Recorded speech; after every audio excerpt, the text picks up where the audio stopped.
the moment we are born as human beings, somehow our lives got complicated.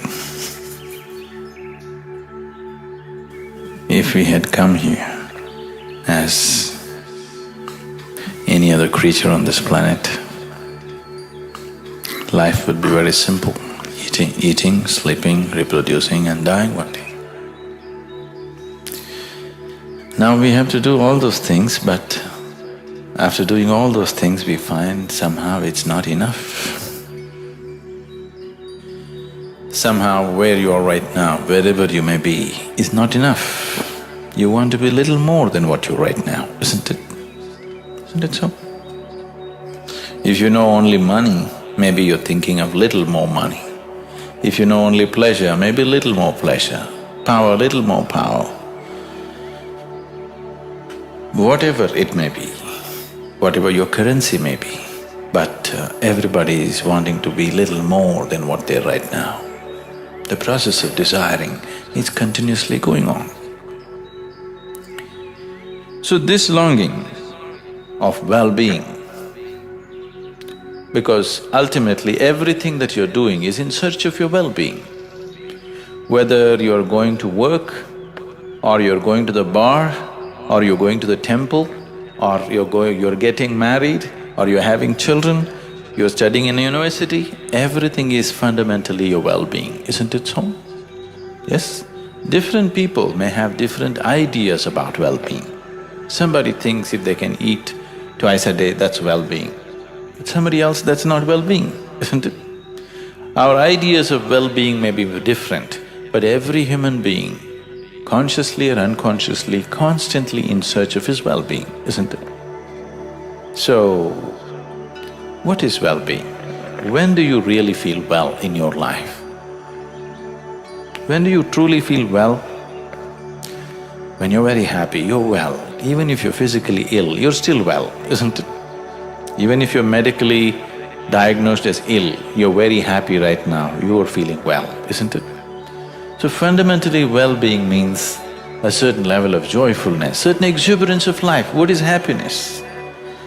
We can say happiness is this, that, but in terms of life, your life energies are happening in a more exuberant way than it normally happens. Depression means your life energies have become very low and staid. Happiness means your life energies are exuberant. There are many ways of describing happiness, but only those who are happy know what it means to be happy. There is nobody who's not been happy, everybody's been happy, but the problem is they're not able to maintain it, that's all, isn't it? Everybody's been happy. In the last 24 hours, how many moments of joy have you known? 1, 2, 3, how many? Maybe you can count on your fingers, many people have nothing to count. When you were 5 years of age, a child, how many moments of joy did you know in 24 hours? Lots of them, isn't it? Somebody had to make you unhappy. Now somebody has to make you happy, isn't it? The whole equation has gotten reversed somehow. All this effort of life, everything that you did, education, career, business, family, whatever you did, everything was in pursuit of happiness, is it so? Everything that humanity has done on this planet is in pursuit of happiness, is it so? In the last 100 years, we have done too much on this planet. With the use of science and technology, we have changed the very face of this planet. Today, we have the kind of comforts and conveniences that no other generation could ever even imagine. Yes? What royalty could not afford 100 years ago, today average citizens have, isn't it so? Aren't most of you driving chariots with 100, 200 horses? Yes? Even kings could not afford this. But are we any happier? We are definitely the most comfortable generation ever on this planet, is it so, physically? But are we also the most joyful generation? So it's not worked.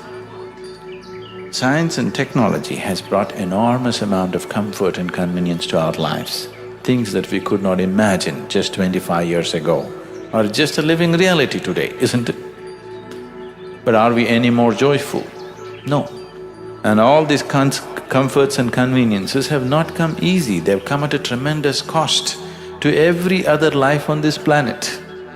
Yes, every creature, from plant to animal to everything, including human beings, have paid an enormous price to create these comforts and conveniences, and we are not even happy.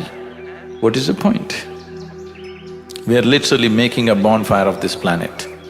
If you are ecstatic, it's okay, burn the planet, it's all right. We are not even happy. I think it's time to really look at it, isn't it? Why are we burning it up if we are not even happy? Now the problem is you're in pursuit of happiness. It is enshrined in your constitution also here, in pursuit of happiness. What does pursuit of happiness mean?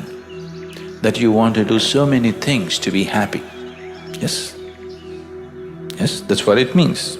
That you must have the freedom to do many things to be happy. See, whenever happiness happened to you, whenever you are happy, it doesn't matter where the stimulus was. Where did you become happy, inside or outside? Inside, yes? Did you ever experience happiness out here? No. Such a thing has not happened because the seat of human experience is within you, not outside of you. People are talking about inner happiness, outer happiness. There is no such thing. Happiness and every human experience has always been internal, never been external, isn't it? So happiness is internal, but the starter button is outside in the world, somewhere else, in somebody else's hands. Now, some amount of inner handling is needed, which has not been done. When I say inner, I am not talking about your body or your mind, because your body and your mind comes from outside. See, when you were a child, your body was so small, now it became this big. How? How? The food that you ate, isn't it? So what you call as my body actually is a heap of food. Yes? Not a pleasant way to describe you at all. This is actually a heap of food or a piece of this planet, isn't it? Yes? This is just a piece of the planet. Right now you gathered it this way and made it this way. See, all these countless number of people who existed on this planet before you and me, where are they? All topsoil, isn't it? This will also become topsoil unless somebody buries you real deep fearing that you may rise from the dead. So this body is something that you accumulated from outside, yes? What you call as my mind is a huge heap of impressions that you gathered from outside, is it so? All the content of your mind is a huge heap of impressions. So between these two, this huge heap of impressions and this heap of… I won't call this huge, this heap of food that you gathered from outside, if you have to gather so much, there must be something more to gather this, isn't it? Yes? But your experience of life is limited to just this, your body, your mind and your emotion.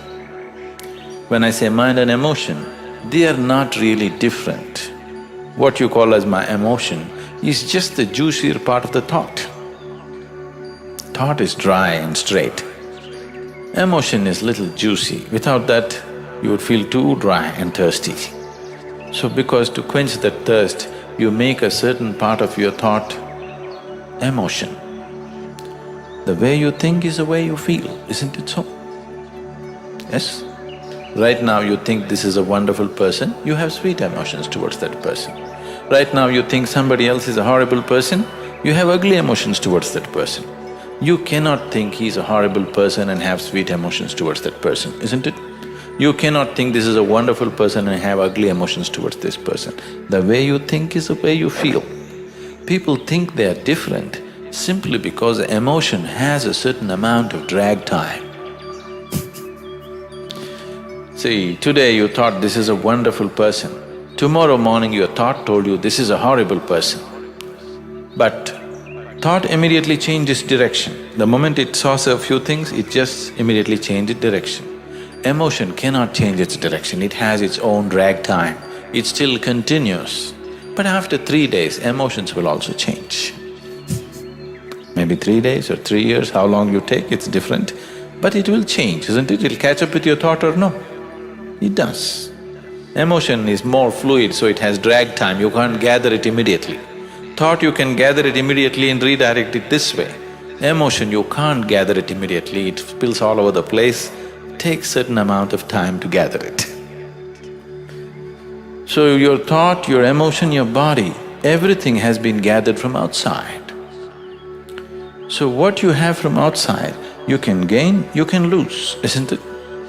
You can gather it, what can be gathered can be lost, isn't it so? And it will be lost. Either in the course of life or in the process of death, it will be lost. And when you constantly live with something that is going to be lost and that can be lost any moment, naturally you will live a very unstable and insecure life, isn't it?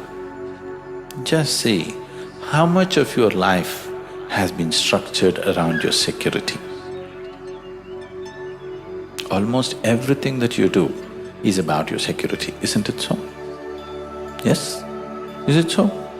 Please carefully examine your education, your career, your family, your children, your emotions, everything are centered around your security somehow, isn't it?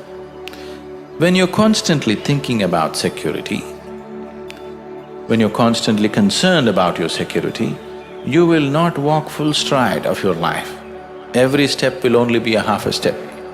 You cannot let yourself go completely into the process of life.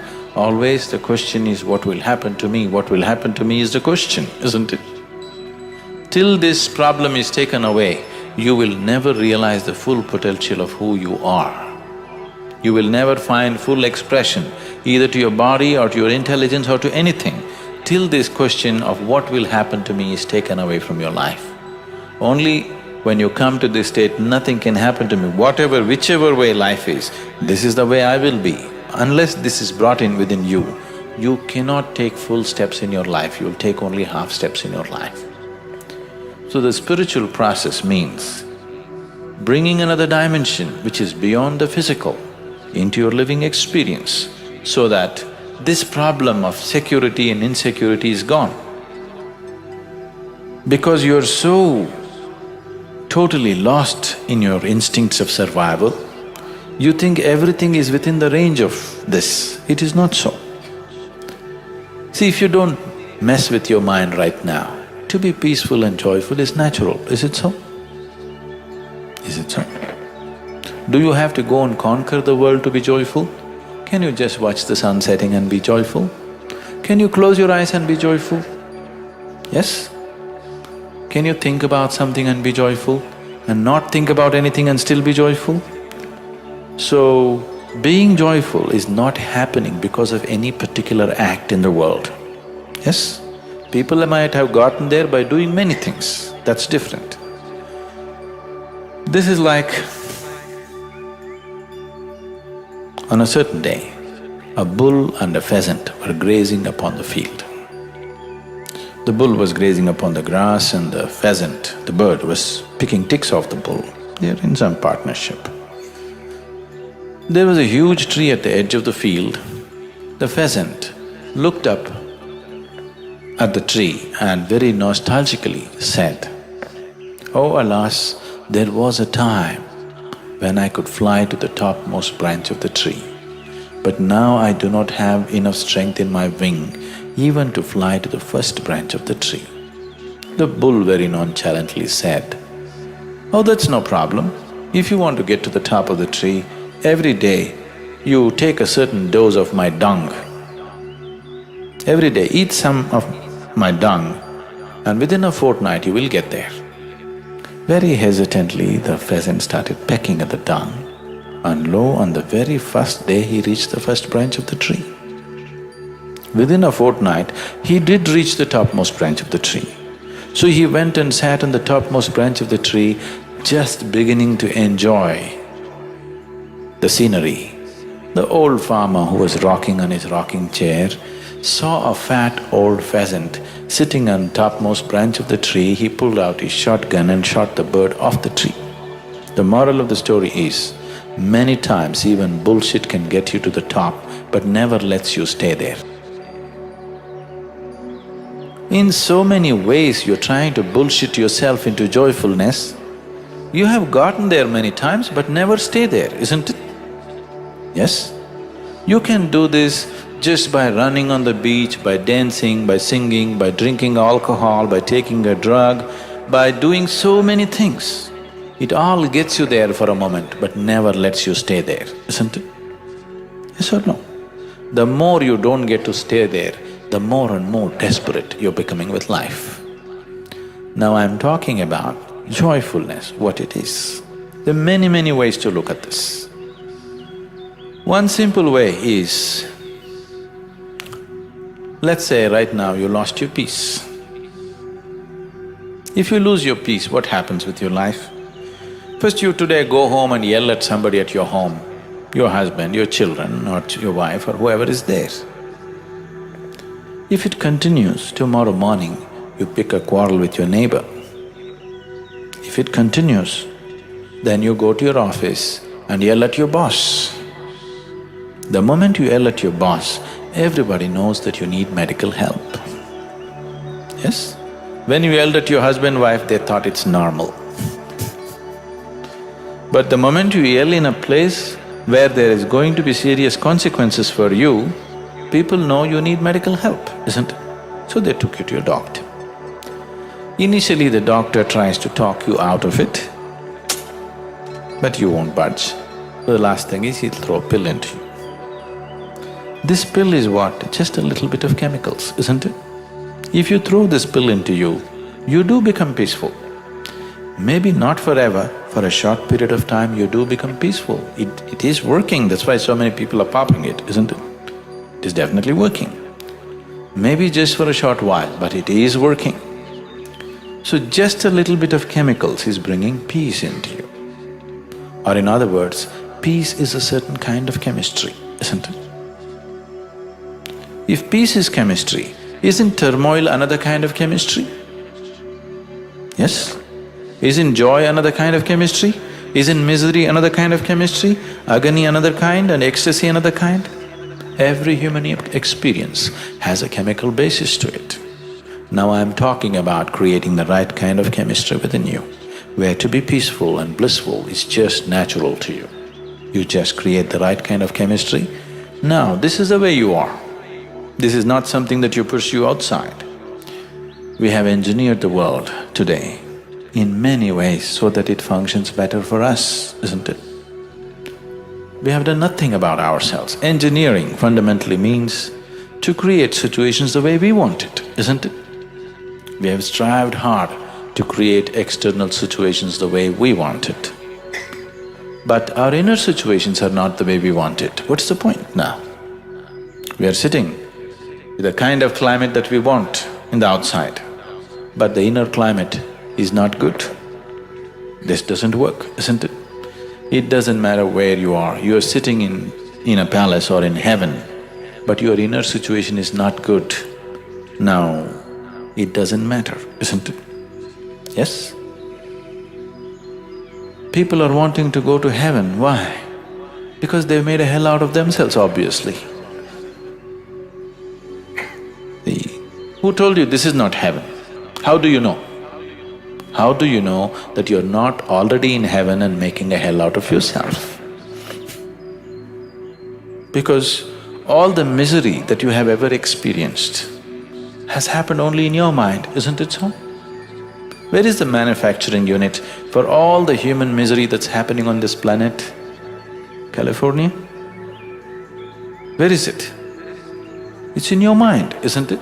This mind could have been a ladder to the divine. This mind could have been a source of ecstasy, but this mind has become a source of misery for most people, tension, anxiety, depression. Why? You just don't know how to handle it, isn't it? Yes, you just don't know how to handle it. This is a miracle which has gone wrong. With the humanity, Human mind has gone wrong, isn't it so? This is actually a miracle. You could use this to make anything. This moment, if you want, you can make yourself absolutely ecstatic with the same mind, isn't it so? With the same mind, this moment you can become depressed and totally lost. Both are possible right now if you're willing. Yes or no? So why has it gone wrong? This is simply because without understanding the nature of this body, without understanding the nature of this mind, without understanding the nature of how this one exists within itself, we are just trying to live by accident. We're just hoping everything will be okay. They have been telling you for thousands of years, don't worry, God will take care of you, everything will be okay, everything will be okay. Look at the world and tell me what people are going through. Your life within, how joyful you are, how peaceful you are, happens to you only to the extent you understand and only to the extent you handle it.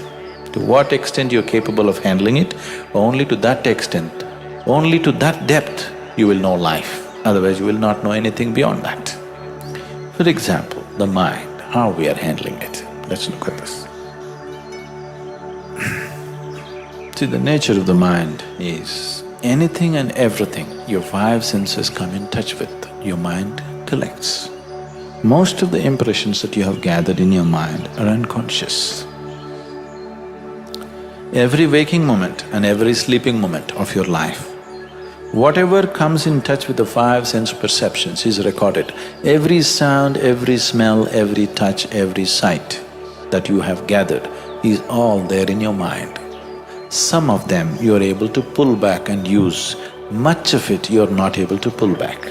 But it is functioning, it is creating impacts on you in so many different ways, all these impressions. So this mass of impressions that come in, you have no discretion about what to take in and what not to take in. Whoever comes your way will stuff something into your head and go, you can't stop it. If you say, I do not like this person, you cannot stop input from that person. Actually, you will take in more from that person than anybody else, isn't it? So your mind in one way is just society's garbage bin. Yes. You can take garbage bin, whatever the content of the garbage bin, you can take it and make it wonderful manure for yourself. Or you can live in the garbage bin and struggle eternally. This is the choice that you have. So what you receive, there is no choice about it. Everything that you come in touch with goes inside. But you have the discretionary power to what to use and what not to use, isn't it? That is there. But that discretion has been lost in a lot of human beings, that's why they become compulsive human beings. Just see how much of your life is compulsive, how much of your life is conscious. Please look at this. Carefully observe yourself and see how much of you is happening consciously, how much of you is happening compulsively. You will see a large part of you is happening compulsively. When you're happening compulsively, you will not happen the way you want yourself, isn't it? See, there's only one problem with your life. Life is not happening the way you think it should happen, that's the only problem. Is there any other problem? Is there any other problem? This is the only problem, isn't it? Life is not happening the way you think it should happen. In the same breath you claim you believe in God. If you believe in God, if it is not happening your way, it must be happening His way. You must be even more happy it's happening your God's way. That's not the reality. So, world is not happening your way, it's okay. But now the problem is you are not happening your way. This is the problem, isn't it? Yes? Nobody in the world is happening your way, please see. Nobody around you will happen 100% your way, isn't it so? Yes? Nobody happens your way, it's okay. But this one person must happen your way. If this one person doesn't happen your way, you will become a tragedy. That's the tragedy of humanity. The world is not happening your way, that is not the problem. You are not happening your way, that's the problem, isn't it? So if things happen to happen your way, You have begun to understand in the world that you have to engineer it so that it happens your way. Now if you engineer your car properly, if you turn it here, you want it to go here, it goes right there. If it's a good car. Otherwise you do it here, it goes and turns there. You know, there were cars like that before. Yes? Do you know in 50s and 60s, the American cars, if you want to turn them there, you have to turn them here? Not anymore, isn't it? Because better engineering. The same with you. No inner engineering has been done for you, isn't it? Just by accident you're trying to happen. So what you gather is not the problem. Your ability to use what you want is the question, isn't it? Isn't it good all the shit in the world you've gathered in your head? It's best you collect it. Because if you don't know, you will walk into it every day. If you know all this, you can see that you don't walk into those things, isn't it? Yes? See, being free of something and being ignorant of something is very different. Yes? You're ignorant of the ways of the world, you will bump into it today or tomorrow. You know all the crooked ways of the world, but you don't give in to that. You're consciously not there in it. That's a different thing, isn't it? So suffering is not conscious. If you're suffering in some way, that means that part of you has become unconscious, isn't it so? Nobody consciously creates suffering for himself, does he? Does he? If different levels of suffering are happening, that simply means different levels of unconsciousness exists within you, isn't it? What is conscious within you, that part of you, you will keep it the way you want it. Is it so? Is it so? Whatever is conscious within you, those parts of you, you will keep it the way you want it. Whatever is unconscious, those parts you are not able to keep it the way you want it. So all that you have to do with your life is make more and more of you conscious. If you strive to make this whole thing absolutely conscious, this will be 100% the way you want it.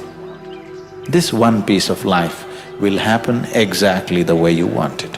When that happens, I have absolute confidence in you that you will make yourself into an absolutely blissful human being, there's no question about that.